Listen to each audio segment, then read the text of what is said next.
Can you see my screen okay? Yes. Okay. So everything looks good. Well, good morning, everyone, and welcome to the 4th Annual Native Plant Symposium. Thank you all so much for being here on such a beautiful day. So my name is Jessica McCauley with the Prince William Soil and Water Conservation District, and I will be moderating this presentation today. So I'm excited to introduce Nancy Berlin, who will be presenting Meadows. In this presentation, you'll learn about how to create and maintain a beautiful, colorful yard to support wildlife and native flowers. When Nancy is not working in her meadow, she enjoys her work with the Virginia Cooperative Extension. Since 2007, she has served as the Natural Resource Specialist and Coordinator of the Master Gardener Program, serving Prince William County, Manassas City, and Manassas Park. She studied natural resources at Virginia Tech's graduate program. The Prince William Master Gardener Program has over 200 active, highly trained volunteers who serve as environmental educators, teaching our community sustainable landscaping, savvy lawn care, effective and research-based pest management as a last alternative, as well as wildlife and water quality programs. Staff and volunteers in the Master Gardener Program have been involved in the launching of many community gardens and other collaborative projects. At the end of the presentation, we will have a 10-minute Q&A in the chat box. You can type your questions there at any time, and then I will relay them to Nancy at the end. And here is Nancy Berlin presenting Meadows. Well, it's great to have you here, and Matt's presentation will segue well into mine. So thank you, Jess. I'm going to try to advance my slides. So we're going to define a meadow. This is a picture of some of the chaos in my front yard. But to a biologist, a meadow is a grassland where plants are allowed to grow and set seed in the spring and summer. It's not a grazing area, but to a farmer, a meadow was traditionally a grassland that was mown to make hay and stored for livestock. But for most people, and for our purposes today, we're going to call it a flat or sloping lowland, a grassland, excuse me. And you'll note that it does say grassland. A natural meadow has predominantly grasses, and that may not be a consistent condition. Let's see. There we go. This is a meadow at Chanticleer. It's not entirely native. And it's not predominantly grasses, but a natural meadow does evolve into about 50 to 70% native grasses or sedges. There's generally no woody vegetation, although my meadow has a shrub coming up because I'm getting old and it's hard to maintain everything with herbaceous stuff. It has diverse plant groups, as Matt talked about, and varied bloom times, and provides habitat and ecological value. So there are some myths that are floating around for meadows, and that it's easy to have a colorful flower-filled meadow spring through fall. You know, if you work in a garden center, people will come in and say, well, what's going to bloom all summer long? And there's no plant that will achieve that. And getting a meadow, meadows change daily. And that's what the beauty of a meadow is, to go out and see what's new and what has come up on its own spontaneously. It's also, meadows require little to no maintenance. That's a myth, especially getting it started. You know, certainly some maintenance is needed. And there's a myth that you can just buy one of those meadows in a can and scatter it around and just make a meadow. And most of those meadow in a can are annuals. They're not usually natives. So there's some challenges to establishing a meadow, and I probably have hit them all, and that's probably why I am going to urge some caution. There's a lot of poor instructions about how to create a meadow, and there's sometimes a shortage of local natives, although Earth Sangha is a fantastic resource for us. You have to have a certain amount of persistence to deal with invasives coming in and making sure that bare spots get covered, so they're not weeds aren't able to move in. And sometimes people have unrealistic expectations about what a meadow is. And so we're going to try to challenge those things today. Why would you want to establish a meadow? Well, I did it when my youngest went away to college, and I decided I didn't want to mow. So I was going to convert a lot of my turf area that was difficult to mow. And I wanted to eliminate mowing entirely in my backyard, and I've successfully done that. I weed whack one little path. It provides habitat for beneficial insects and wildlife, as you know from Matt's talk. My favorite thing to do is to go out every day and see what's going on. And there's adventures and drama going on in the meadow every day. It supplies seeds, cover, and nesting material for birds, as you know. It provides an example of stewardship. So it's probably twice a week someone will drive by my house, and I have a front yard meadow and a backyard meadow, and they'll make some comment, and sometimes they'll pull over and I'll give them some seeds to take home, or I've even dug up plants. But it's a way to set an example in your neighborhood of something besides the well-curated lawn with the neat and tidy planting beds.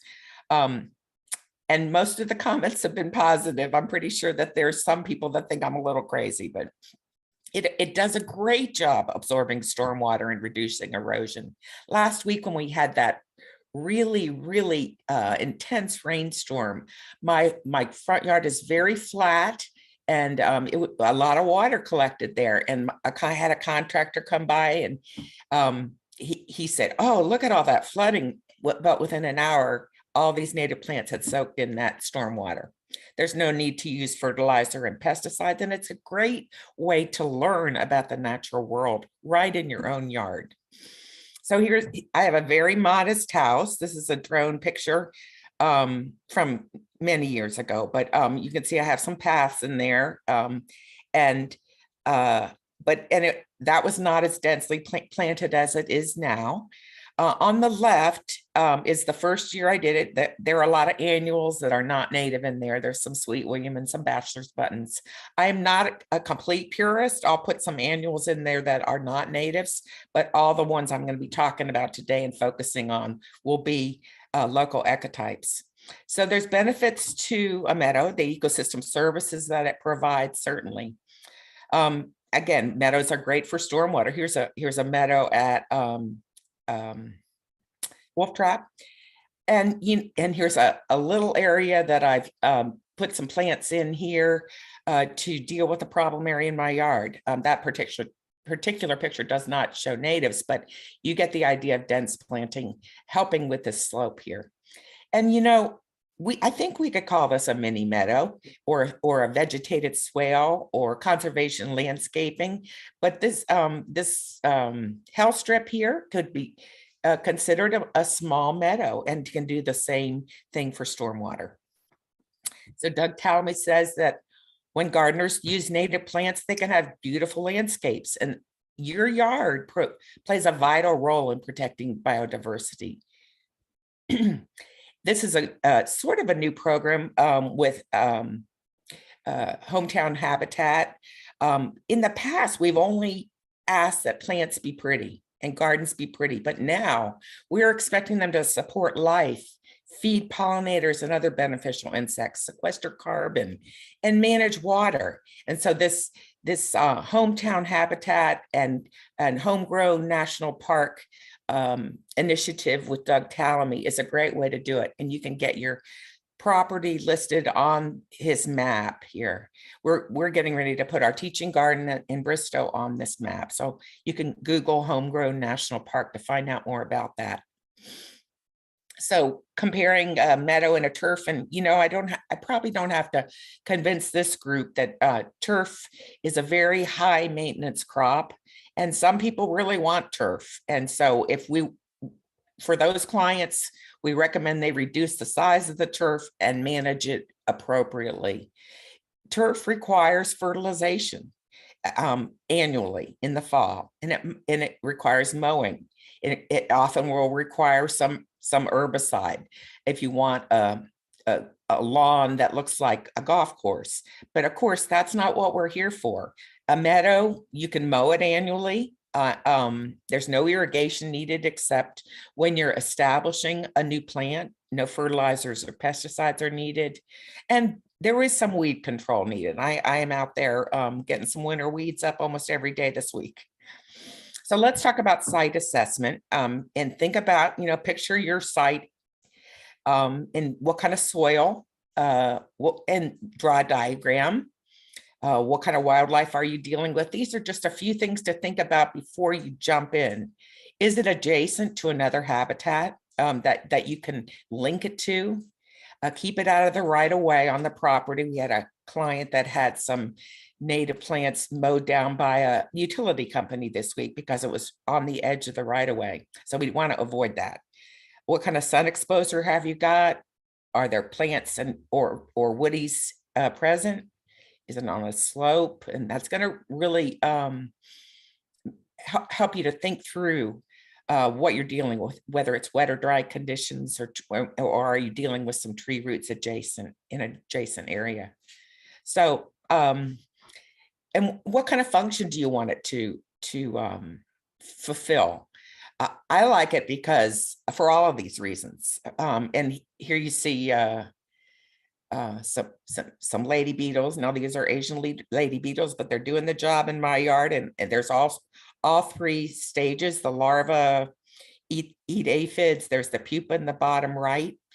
And there you see two ladybugs making more ladybugs. So this is my backyard, and the big tree in the background on the left is a black walnut, and there's a meadow under that has established quite nicely over the years. But use the snowstorm tomorrow to look at your topography. The last place that snow is going to melt is the coolest and probably the least sunny, and you can determine what plants you need to put in those places based on those topography. Watch after the spring rains for low spots, for placement of plants that like wet feet. There's cardinal flower at the bottom right. I haven't been highly successful at getting cardinal flower to return reliably, but it's a plant that really likes wet feet. So my suggestion is to start small. And you can even make a pocket meadow. You can start with a 10 by 10 small area, and then you can enlarge it as you have time and resources. Consider adjoining it to a wildlife pathway or other habitat. So I'm going to show you some ways to prepare the soil ahead of time, or let it spontaneously generate plants that are already in the seed bank in the soil. Native plants prefer just normal soil. Matt has given us excellent recommendations for a bunch of meadows that we've done at schools, and we haven't really modified the soil other to break up the clay a little bit and make it more able to handle water. Develop your plan to remove weeds and grasses from the edges that will keep going in. Yesterday, I was at a meadow at Belmont Bay, and we were removing a lot of foxtail seed heads to make sure that they didn't reseed in there. You can order plugs, plants, or seeds, and more on that later, and decide whether you want deer resistant plants. And in my backyard, I have a lot of deer pressure. In fact, I'm providing such good nutrition in my yard that I had triplets born in my front yard last year. And so I pick my plants carefully. I'm not going to spend money on plants that are going to get eaten because triplets are a lot to deal with.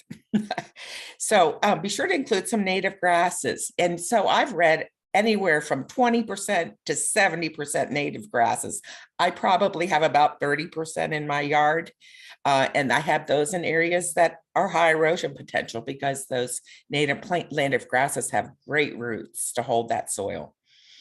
I water new plants weekly, and plugs are a little closer, and I'll show you some pictures of what a plug look like. If you're seeding, consult a good reputable seed company that has local ecotypes. And there are a couple in my resources at the end. And you just need to choose your species carefully with seeding. There are only a couple that have mid-Atlantic East Coast species, and really getting plants from local ecotypes from Ursanga is probably a better idea. Most seeds can be scratched into shallow soil. We don't want to till to bring up all the weed seeds, but you have to have really good packed down soil to make sure you're not wasting your money on these seeds. Learn what the seedlings look like. At a school garden, we had the kids put in the seeds in containers so that they could watch to see what the seedlings look like and learn how to identify them, so that when we were actually doing some weeding, that they could compare that and make sure they weren't pulling up the wrong thing. You don't have to mulch or fertilize. So if you're in an HOA, I'm really sorry. You can have a nice meadow even if you're in an HOA, but it has to be quite a bit tidier. So I'm working with a couple HOAs to put in some small meadows adjacent to a stormwater pond. Get to know your neighbors and tell them what you're doing and why you're doing it. The Master Gardener program in Prince William County, Manassas City and Manassas Park has an Audubon at Home program, and we can visit your yard and give recommendations. We're not there to judge your landscape. We're there to give some recommendations for native plants that you could put in, ways that you can improve the habitat in your own landscape.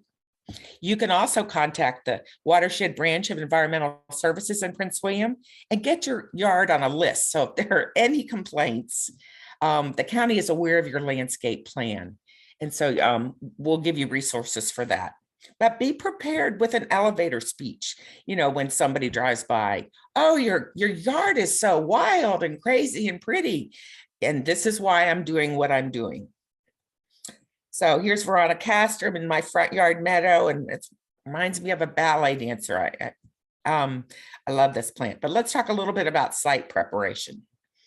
So this is an allium, native allium from Ursanga. You need to spend time on site preparation. It's going to pay off in subsequent years, and it's going to reduce your need for upkeep. But we want to minimize any soil disturbance to keep weed seeds under the soil in the dark. And because those weed seeds are going to always be there, they'll lie dormant for years, but there's also seeds of native plants that would like to come up given the right opportunity. The less soil disturbance, the better to maintain that structure of the soil. And there's, as Matt was talking about, there's fungal and bacterial communities, and we don't want to disturb those. That's like breaking up a home. And we want to, we also can retain organic matter much better. So here, there's some different options for bare soil meadow establishment, and seeding is one. And if you're going to seed, bare soil is probably your best option. But you have to have a plan, and you have to be able to act kind of quickly. You can remove existing vegetation or kill it. You can prep the soil, put in a cover crop. So if I'm going to establish a new meadow area in my backyard, I might put in these non-natives, but they hold the soil over the winter. Crimson clover, hairy vetch, and in summer buckwheat, and those keep those roots hold the soil and provide nitrogen in the soil. And then I crimp them over, and then I can plant in there without having a lot of competition from weeds. The cover crop doesn't stay. They're all annuals. They don't reseed crazy. And so that they are a good solution. This morning, I had a few bare areas in my soil out front in my yard, and I put some crimson clover down so that it would be able to hold those spaces for another plant in the spring. If the area is turf, you can use a sod cutter to remove the turf stolons or rhizomes. Again, trying to minimize the soil disturbance below that though. And if your area is in managed turf now, you're probably putting lime and fertilizer in. It would be best to try to get a soil test from your extension office to make sure that it hasn't been over fertilized. You just want to know what you're working with. So that's a good idea if you're converting managed turf to a meadow. The area can be scalped or mowed very low. Again, avoid tilling. The timing of the seeding depends on the type of seed. Some seeds need that freeze and thaw period in order to germinate well. So non-selective herbicide can be used, and it's best with young plants. I have some better alternatives. So remove the excess vegetation, especially anything with seeds in it. This is the Benedictine monastery. We're establishing a meadow there. 2 master gardeners are working with the monastery on this. It's adjacent to our teaching garden.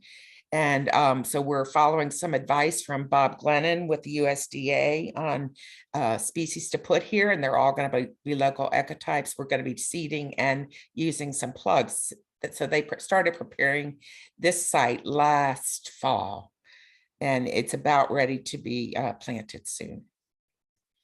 This is a meadow at the Eagle Center, and it was funded with a plant grant from Ursanga. And the plan was for teachers to go and weed it periodically during the summer, and we planted it last May. But when teachers got called away with COVID to the classrooms, our volunteers jumped in, and so we're working to tag the plants, make sure there's nothing invasive growing next to it, and wait and see what it's.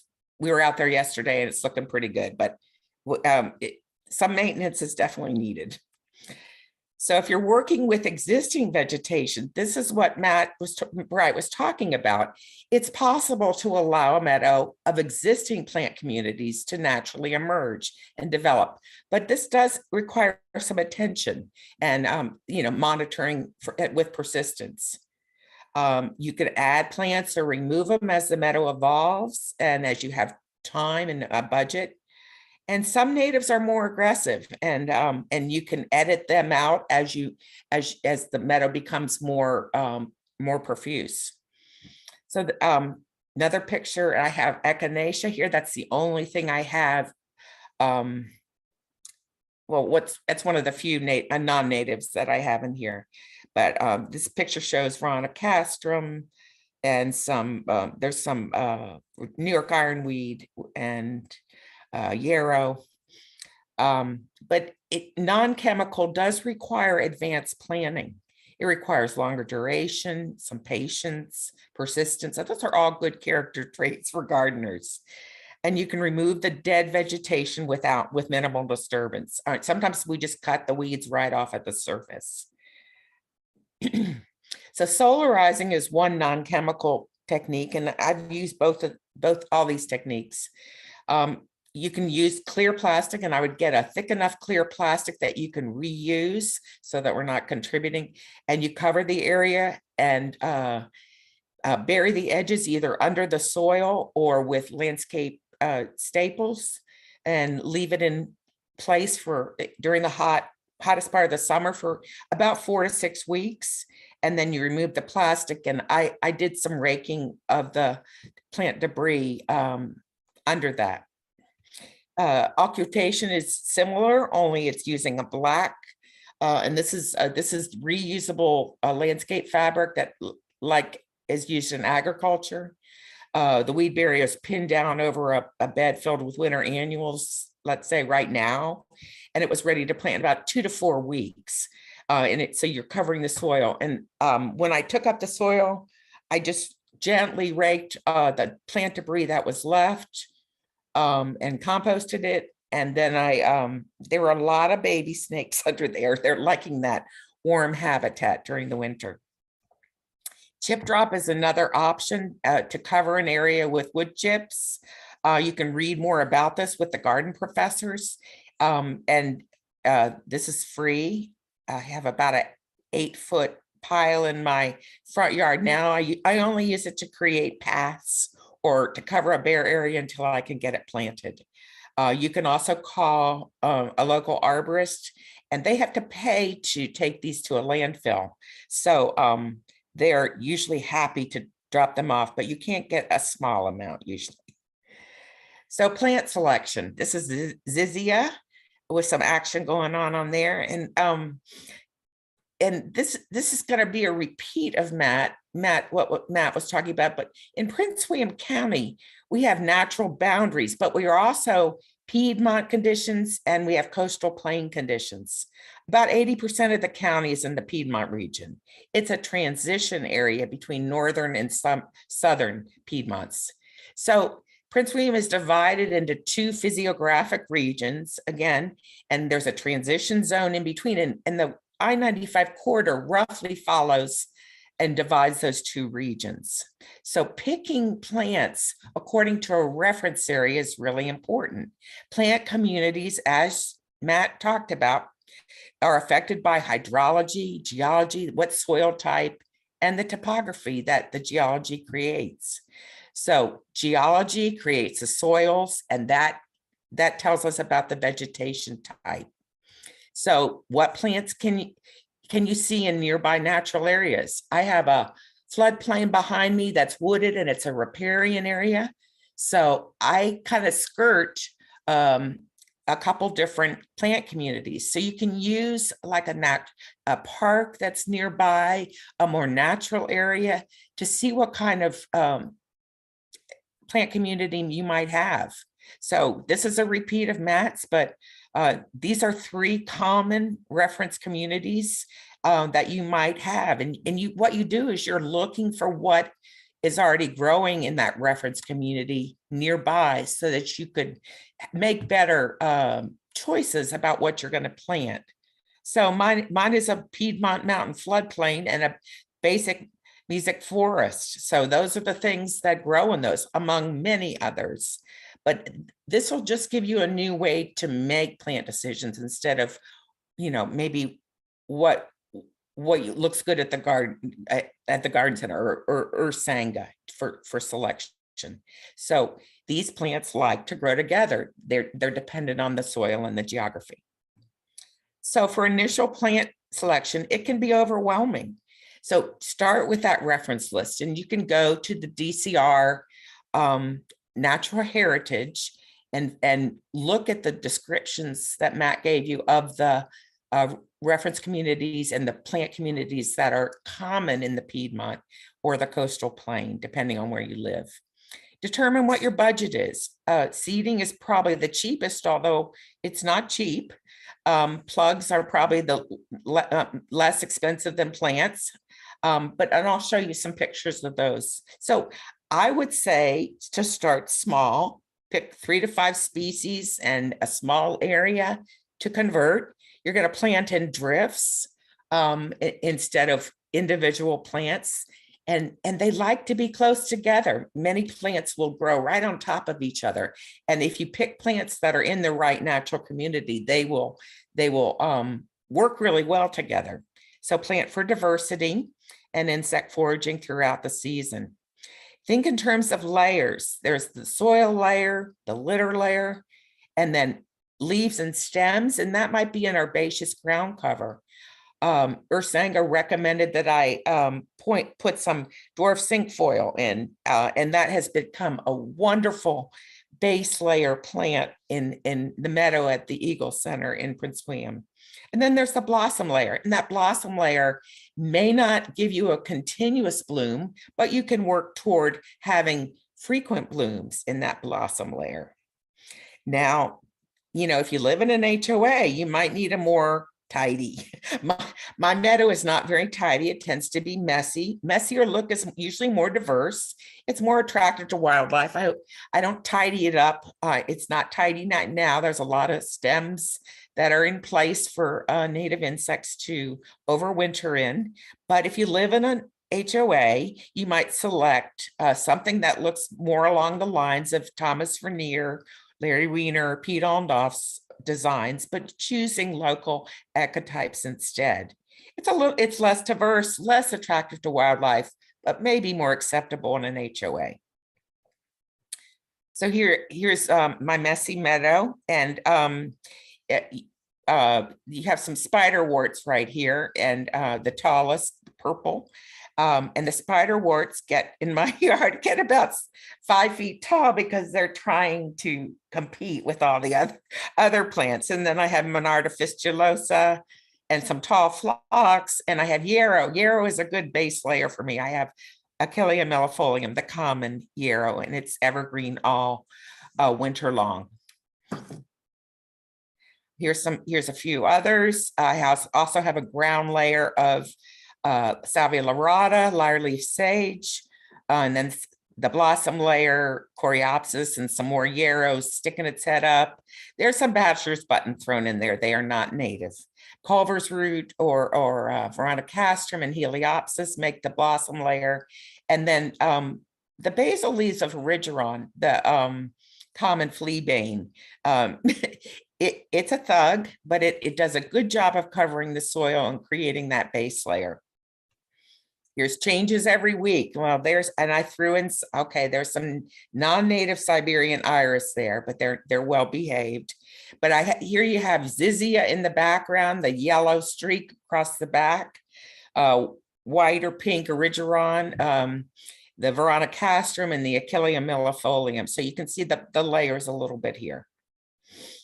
Avoid planting these in your meadow. These are all super aggressive and invasive. So avoid these.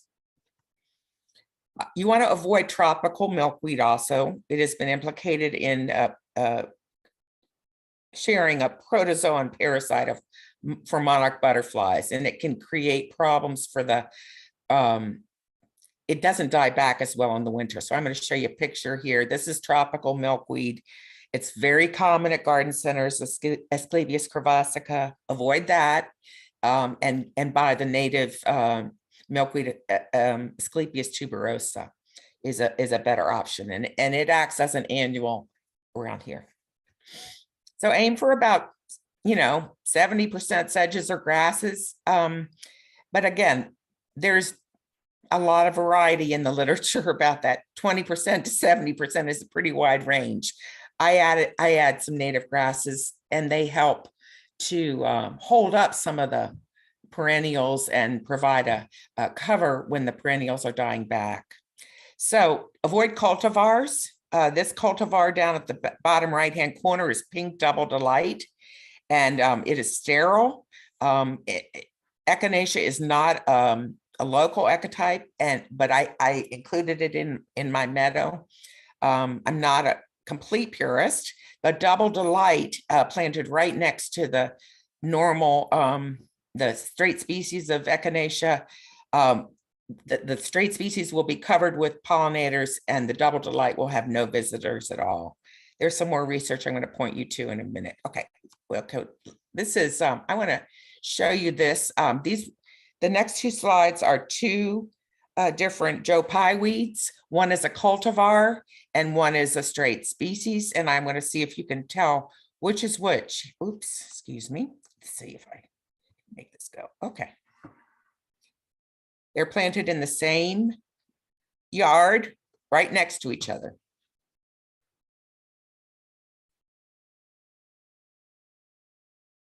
See if I can see this. Trying to get this to go here.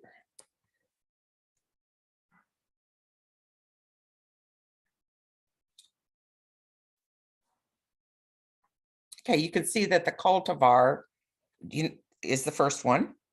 No visitors or very few visitors, and the one planted right next to it is covered with butterflies and other pollinators. So I think Sam Droege might be in this session, but I'm going to quote him here. He has a 1-hour mini meadow at his bee lab in Maryland. And I would urge you to, if in the next session, to listen to what he has to say. It has some annuals in it and some perennials waiting to leap in the fall. This is more of a messy style, but I like it. So let's look at, these are some of the things that Sam suggests as aggressive spreaders. If you live in a pretty free housing area, you can go a little wild. Heliopsis hallucinoides, the false sunflower, it'll take over. Cup plant, not specifically native to Northern Virginia, but is an aggressive spreader. Healing at the Jerusalem artichoke, partridge pea, and Monarda fistulosa. Those are all great aggressive spreaders if you want quick coverage. So a little word about diversity of plants. Let's see here. If you aren't seeing a wide variety of different pollinators and insects in your landscaping, it's time to maybe add more local plant diversity. Flowering plants have traits, of course, to attract specific pollinators, and not all pollinators can use that same type of flowers. So alter the flowering time, the density of the flowers, the flower height, and the spatial pattern.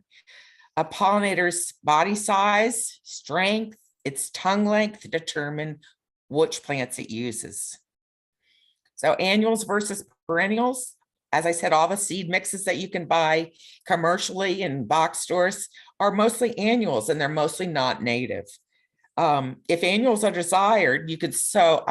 I was sowing partridge peas yesterday because I wanted to take advantage of being able to pack the soil well for good seed contact, and the snow coming to give it some moisture. And then they will wait in the ground and sprout when the conditions are right. And that freeze and thaw cycle will help to break up that seed coat and prepare them to germinate.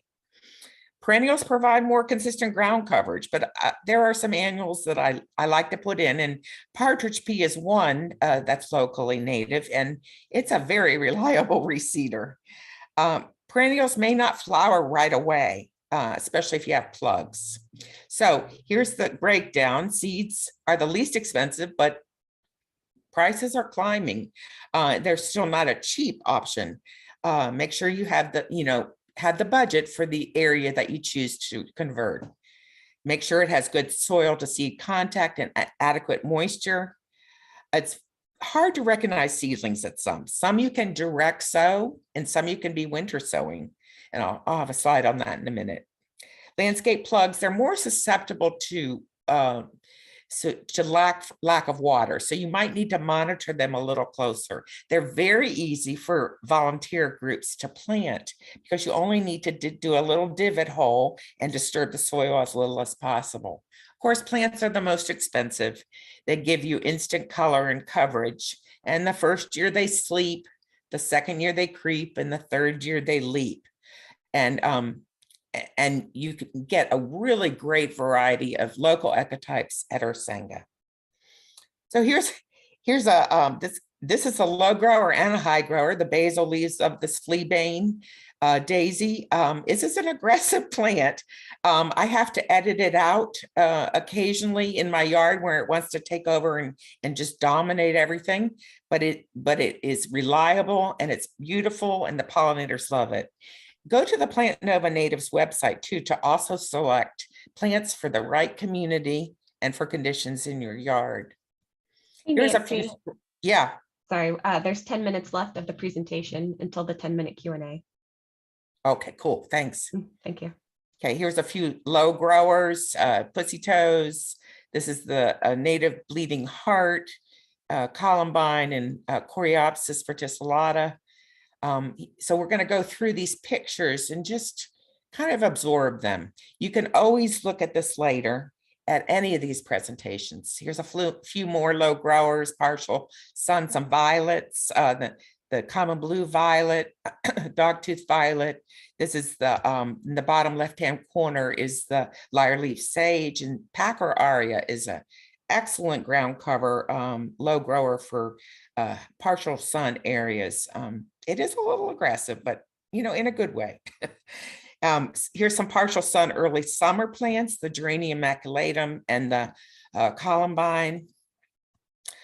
Some early midsummer plants, so the two baptisias, tinctoria and australis, and the Rebecca fulgida and Rebecca hirta. Great dependable plants, will seed everywhere. I think they might be a good one to start with. And there's the orange butterfly weed, not the tropical, but the Asclepias tuberosa. Here's a few for full sun, for summer. They're tall, or you can put them on a trellis. The three liatrices, obedient plant, and then Lonicera sempervirens. These are good plants that bloom a little later in the season. Everybody should have a solidago goldenrod in your yard, and everybody should have an aster. I want the garden centers to stop selling mums and start selling only asters. But they're both magnets for beneficial insects, and you could spend all day watching those plants and all the visitors that come to them. Here's Rebecca triloba, another reliable spreader, Verbena hastata, and here's a nice goldenrod, the wreath goldenrod. Here's a few for that like a little more shade, that lyre leaf sage, and this lyre leaf sage retains its leaves all winter long and makes a really nice ground cover. This is Conoclinium coalescium, the boom mistflower, reliable reseeder, and sedges. There's so many good native sedges that will, retain that moisture in the soil and hold the soil well. So this is something I've changed in my presentation. I used to recommend tall native grasses like switchgrass and Indian grass, the things that you see at the Manassas battlefield.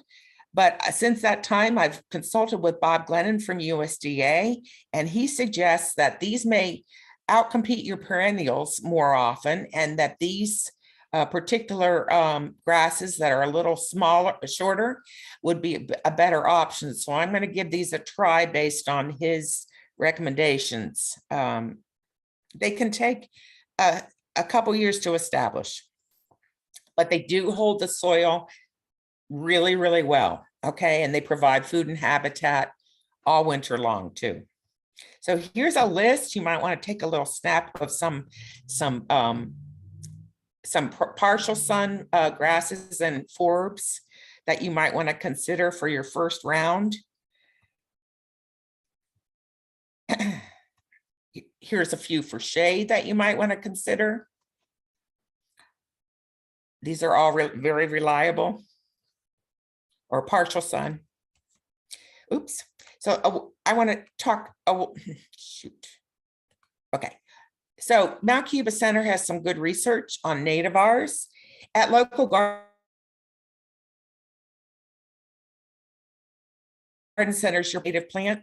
We've been working with Plant Nova natives to put stickers at garden centers to point out the natives so you can see them easily. But at Mount Cuba Center, if you want to read more about what are favorable nativars are plants that are genetically slightly different than the straight species. And so Echinacea purpurea is not native to Northern Virginia. And this species, again, is not attractive to pollinators. In fact, it's sterile. So read Mount Cuba Center's research reports to make sure that if you are picking a cultivar, that you're not picking one that you're picking one that has ecological value. And so here's some pictures from my yard from some of the pollinators. This is Mount Cuba's work on Coreopsis varieties and all the different diverse insects that visit. Pretty impressive. Heather Holmes has a great book and a website on wasps, and the wasps are the most interesting insects that I found. I plant a couple things. I plant that bone set just to see the wasp with the bright blue wings.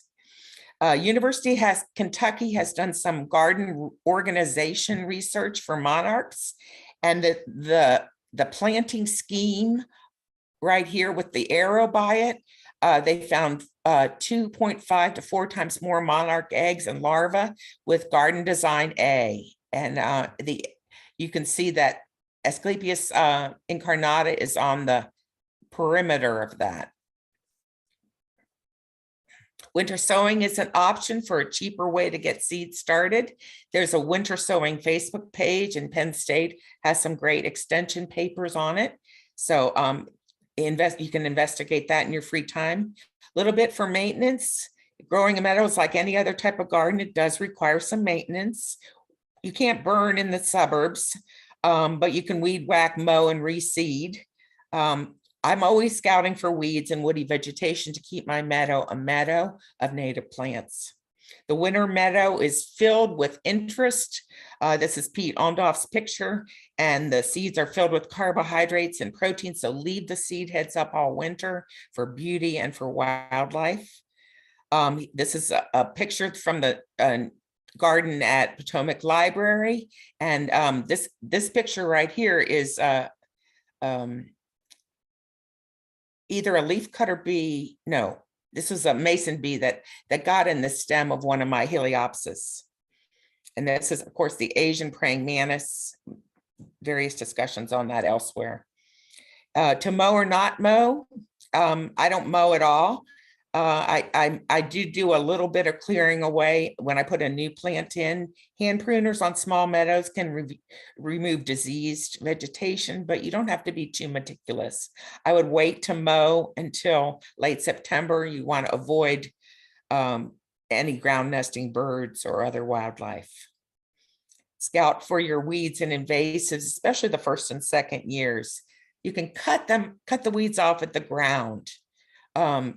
I put a nurse crop in. It wasn't highly effective, but that's a fast growing annual grass that you can put around to protect the area from weeds, and then you can crimp it over when the time comes for the plants to be emerging. So a few takeaways. The sign of a great gardener is expecting plants to be eaten. We're still educating our clients about that on a regular basis at Extension. If you can't commit to a meadow, maybe you can commit to a health strip with native plants, or a hedgerow of native shrubs, or maybe a little pocket meadow. This is one at the Botanic Gardens designed by Thomas Vernier. He says that, let me propose an alternative. Instead of limiting to lawn and the perennial border, let's take that border and explode it. Let's blanket our landscapes and convert our wall-to-wall carpeting lawns into well-proportioned area rugs. I love it. And don't try to grow grass in difficult to mow spots. Put native plants that like the wet shade in those areas. Okay, the Master Gardener program. Here's our contact information if you want an Audubon at home visit for Prince William, Manassas City, or Manassas Park. We do have some Zoom sessions coming up on our Wednesday morning at 11 a.m. Free classes. You can register it at the Prince William County website.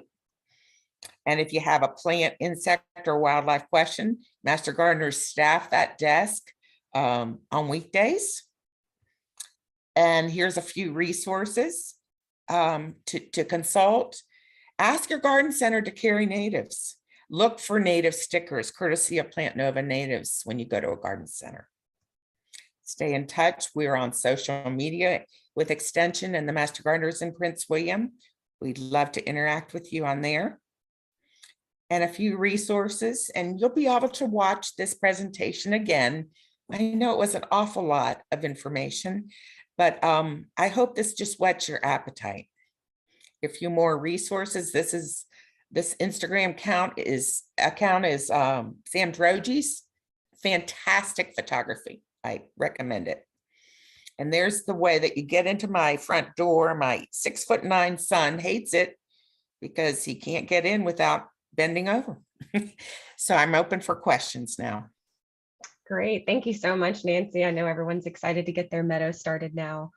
So you do have a lot of great questions. If you wouldn't mind going back to the list of you had the partial shade grasses and forbs, so people I know can take this a is fast, screenshot. guys. Yeah. I know it's frustrating. Yes, thank you. Oops. Okay, yeah, so those, That one? yes, so I think people wanted to take a minute to get a screenshot of that. So our first question from Mark, he is looking to plant a meadow into some stormwater areas. If you don't want to smother the turf grass, can you just plant in plugs, and will it spread naturally, or will it not compete with the turf grass? It won't compete well with turf grass. And I mean, it depends on how dense you put the plugs in too. And is the stormwater on your property, or is it part of the HOA? Because you do need some permission to do that. I believe he said he's the president of his HOA, which is great. Okay. You know what? Um, If you're in Prince William County, we can do a site visit with you. And that's what we do. We usually do it on Friday mornings or Friday afternoons. So if you want to contact the Master Gardener desk, you can get in touch with us there, with me there. He's in Loudon. Oh, Loudon. I would talk with, they have an Audubon ambassador program. I would talk with them. Okay, great. Thank you. And then Bernadette is wondering, do you know whether Fairfax County has a list for a native landscape plan? You know, there is, there are some really great plans online. I'm with Chesapeake Bay Landscape Professionals, and I just saw, I think it's called the Green Book or the Blue Book. Anyway, Bernadette, email me through the Master Gardener desk, or I'm available at nberlin@vt.edu. VT for Virginia Tech, nberlin@vt.edu. And I can send you some resources for that. But you know, that compendium that Matt has posted on Ursanga's website is also a fantastic resource once you determine the plant community. Yeah. And could you go to the resources page so people can do a screenshot? Okay, thank you. And Stephanie is wondering, how do you remove competing vegetation without disturbing the soil? Yeah, good question. You can scalp it, or you can sod cut it. You're going to disturb the soil some. This one. Let's see, I'm trying to think if there's a good YouTube on that. There's a couple suburban and urban meadows. It's in most libraries. They have some good diagrams in there. Matt, are you in here? Yes, I'm here. Any suggestions? You're the one I go to ask. So I would say one of the concerns, right, with soil disturbances, you know, this is part of the reason why we talk about that we want to preserve what we have first, right? Because when we go in to restore an area, you're going to have to crack some eggs to make that omelet. Yeah. I think to that point, you know, some of the solarization isn't going to alter the structure of the soil so much, though obviously it is going to kill a lot of the biological components of the soil. What I've done before is just bought flooring paper from Home Depot, you know, or any hardware store. It's just untreated craft paper. There's no plasticky elements, and then used mulch, so you can use like a chip drop service. That photo that was in my presentation at Windmill Hill Park, it wasn't a chip drop, but they had invasives that trees that they chipped there and just spread that out and let that sit. And then we planted right into it. And that did a very fantastic job of suppressing a lot of the invasives. And we didn't have to go in and do any tilling or any sort of removal like that. Yeah. So oftentimes like a one-time heavy mulch treatment could work. And build your soil at the same time. Good, thank you. Yeah, thank you all. Dale asked, what is the best way to keep grass/weeds out of an established meadow plot? Dense planting, you know, and choosing plants that will establish that base layer of vegetation, you know. Yeah, so Dale also said he has a small sunny meadow area that can be wet. I believe he has milkweed, Siberian iris, and coneflower, and he's wondering what else would be good. Yeah, the Siberian iris are going to take over everything. So you might want to reconsider that. I'm going to probably remove mine. They were here, and they're a bear to get out.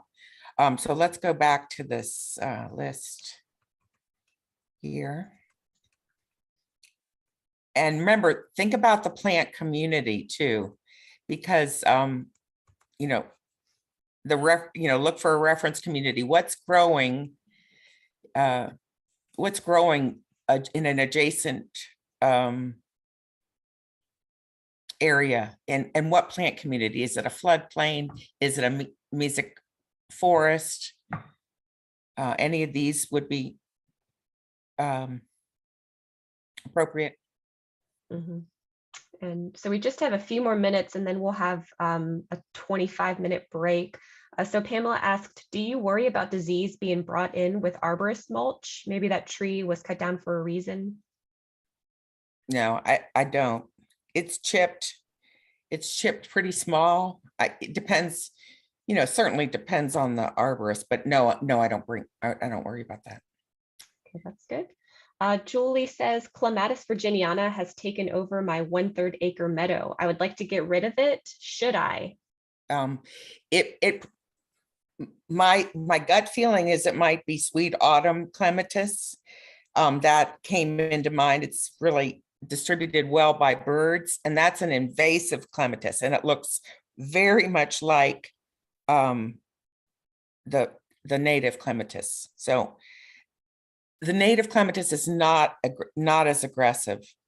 It's not very aggressive at all. In fact, I've had to baby it a little bit on a trellis, but go to a good plant ID website and compare sweet autumn clematis, which is the invasive, to the native virginiana. Okay. My gut feeling is that's what you've got, the invasive. Okay. And Jean asked, what about burning a spot to establish an area for a meadow? I'm not an expert on controlled burn at all. I know it can be effective, but it's not. Matt, do you have an opinion on that? Depends on where you live too. Yeah, I mean, if you're going to do a great big controlled burn, there's all sorts of permitting and timing things. If you're just talking about using one of those kind of propane kind of little torches to scorch out some weeds, I think that could be effective. When we've worked with Fairfax County Park Authority with some of their meadows where they are managing by burns, they've seen a lot of shifts in those plant communities, some really good. Sometimes they flush out some invasives that they weren't looking to have in there. I would do a little plug for Owen Williams is an ecologist with Fairfax County Park Authority. He also consults about meadow establishment. He helps manage Fairfax County Park Authority's kind of burn program. So folks that are interested, if you get in touch with me or the organizers for this, I can provide his contact information. Or this might be a question for John Burke, who is Owen's boss, who's doing a breakout session today too, and obviously very knowledgeable about that kind of stuff too. Great, thanks. Okay, so we are at the end. We have a scheduled break before the next breakout session. So I apologize if we didn't get to everyone's question, but Nancy, you're okay with folks emailing you? Sure. In berlin@vt.edu, which I can type again in the chat box. But yeah, well, thank you so much everyone for being here, and we will see you back at 11:30. And hope you all have a good break. Resource. Septic. Missed that one. Okay.